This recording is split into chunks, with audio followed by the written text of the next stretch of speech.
19वा धडा धोंडा. राजू चौकस बुद्धीचा, जिज्ञासू मुलगा, सतत काही ना काही उद्योग करणारा, खूप प्रश्न विचारणारा. 1/1 म्हणजे किती, 0/1 म्हणजे किती, यात फरक काय, सूर्याचे तापमान किती, असे प्रश्न विचारून भंडावून सोडणारा हा राजू. रस्त्यात त्याला काही नवीन वस्तू अथवा प्राणी दिसला म्हणजे तो त्यातच रमत असे.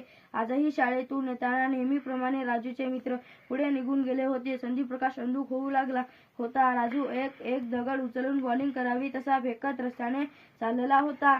अचानक एक गुळगुळीत दिसणारा पण स्पर्शाला खरखरीत असा दगड राजूच्या हाती आला.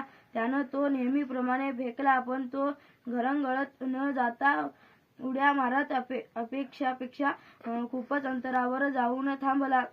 गाडीला ब्रेक लागावा तसा राजूला आश्चर्य वाटलं. तो थोडा वेळ थबकला. जास्त बल न लावता फेकलेला दगड एवढ्या लांबपर्यंत कसा गेला?